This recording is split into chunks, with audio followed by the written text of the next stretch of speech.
Bonjour, je te retrouve encore avec beaucoup de plaisir aujourd'hui, afin que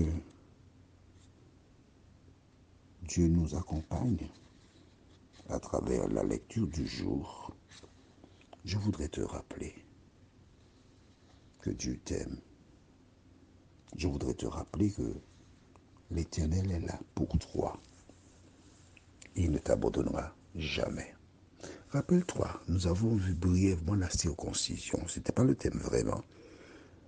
Mais étant donné que des personnes entendent pour la première fois la parole, découvrent pour la première fois la parole, j'ai donné donc une information concernant la circoncision. Et je t'invite à faire des recherches sur les bienfaits de la circoncision. Tu cherches sur un moteur sur Internet, sur WhatsApp, tout ce que tu veux, tu trouveras la réponse. Maintenant, certaines personnes s'appuient sur les écrits de Paul, qui a écrit beaucoup de choses, qui a donné aussi ses avis. Du reste, il se trouve que parfois il dit, pas moi, mais le Seigneur a dit. Mais c'est moi qui dis. D'accord? C'était un philosophe et il a parlé. Il a tenu des propos. Et juste après la prière, nous allons aborder, en passant, ce point à circoncision. Prions. Notre Seigneur et notre Dieu, merci pour la parole. Merci de nous aider à nous taire et te laisser parler. Tandis que nous allons ouvrir la parole, merci Seigneur de nous garder dans tes mains et que nous puissions avancer dans la voie. Cet esprit continue de nous guider et qu'au terme de ce moment, nous puissions grandir dans la connaissance. Cette grâce, nous te la réclamons au nom de Jésus et pour ta gloire éternelle. Amen. Allons au livre de 1 Corinthiens, chapitre 7, les versets 18 et 19. 1 Corinthiens 7, versets 18 et 19 déclare: Quelqu'un a-t-il été appelé étant circoncis qu'il demeure circoncis? Quelqu'un a-t-il été appelé étant incirconcis qu'il ne se fasse pas circoncire? La circoncision n'est rien et l'incirconcision n'est rien, mais l'observation des commandements de Dieu est tout. Là, c'est Paul qui parle. Et la circoncision n'est rien. Et l'incirconcision, c'est encore n'est rien. Mais l'observation des commandements de Dieu est tout. Or, c'est Dieu qui a donné le commandement d'être circoncis. Quand j'ai fait des recherches et des études sur ce thème, j'ai vu les biens fondés. Tu vas sur Internet et tu vas trouver toutes les réponses. Il y a beaucoup à dire. J'ai été intéressé à me faire circoncire il n'y a pas très longtemps. Et quand j'ai été voir un chirurgien, il me dit non, vous n'avez pas de raison fondamentale, donc ça va vous coûter environ 7 000 euros. J'ai dit merci beaucoup. Je me suis renseigné en Europe et on m'a dit mais non, avec 400 euros, on peut te circoncire. Bon, des Antilles, en Europe, il y a une différence. Vois-tu, la circoncision n'est pas le signe qui fait de toi un chrétien. Et quand Paul dit ce n'est rien la circoncision, j'entends et je comprends à travers son propos que la personne qui se fait circoncire et qui n'observe pas les commandements de Dieu, la circoncision ne lui sert à rien du tout.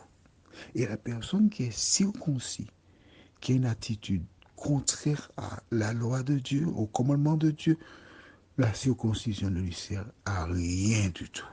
C'est ce qu'il dit à travers sa déclaration. Parce qu'il ne saurait contredire Dieu. Tu penses bien, c'est Dieu qui a donné la circoncision et il dit que ça ne sert à rien. Mais non. Est-ce que tu as compris? Parfois, certaines personnes s'arrêtent à ce qu'ils lisent. Ils ne prennent pas le temps pour analyser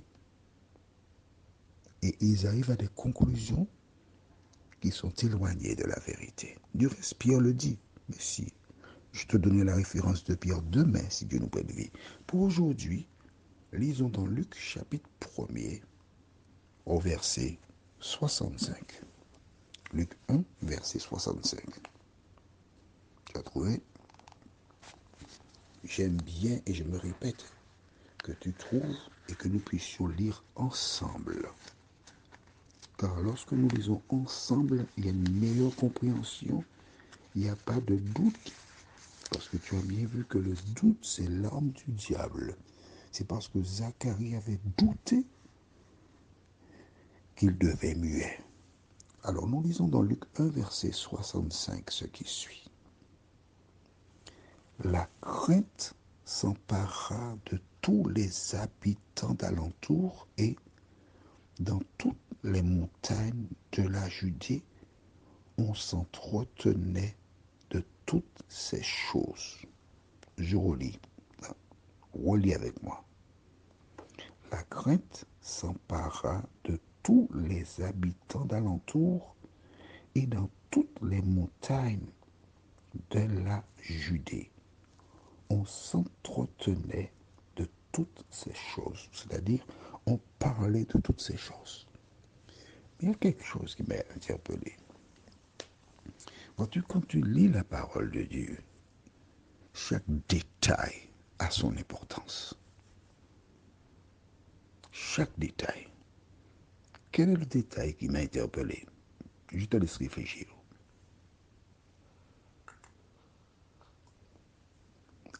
As-tu trouvé le détail? Ça saute aux yeux. Vois-tu, quand tu lis la Bible, il faut prendre le temps pour analyser ce que tu lis. Le détail, où est-il? Je relis verset 65. La crainte s'empara de tous les habitants d'alentour.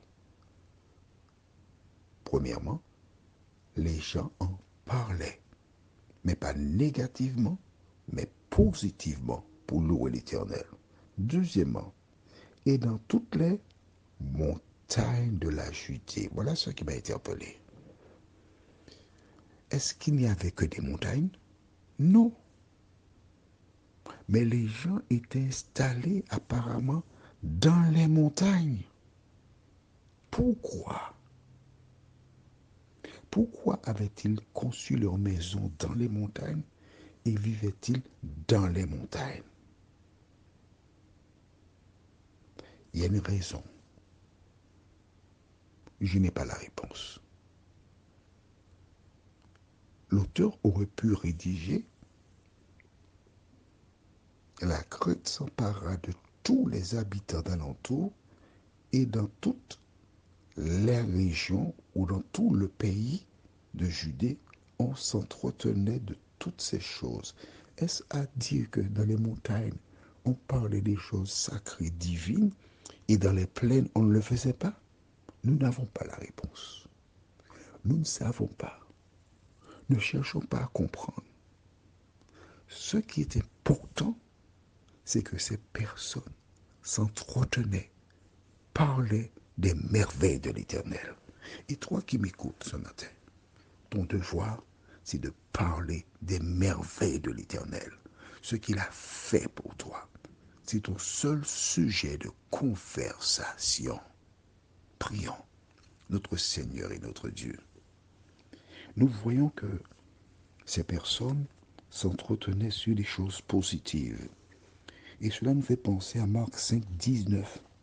Je ne cesserai de le répéter lorsque Jésus déclara à cet homme: va dans ta maison, vers les tiens, et raconte-leur ce que le Seigneur a fait pour toi. Seigneur, tandis que tout nous montre que tu es déjà à la porte, d'aide-nous aider à cesser de parler de choses oisives, des choses terre à terre, des choses qui n'élèvent pas l'âme, des choses de ce monde, et que nous puissions avoir toujours sur nos lèvres des paroles qui élèvent le prince Emmanuel. Merci de nous entendre, Seigneur. Merci de nous exaucer. Merci de nous donner la victoire sur les commérages, nous t'en prions. Au nom de Jésus, pour ta gloire éternelle. Amen. Je te souhaite une bonne journée et à demain, si Dieu nous prête vie.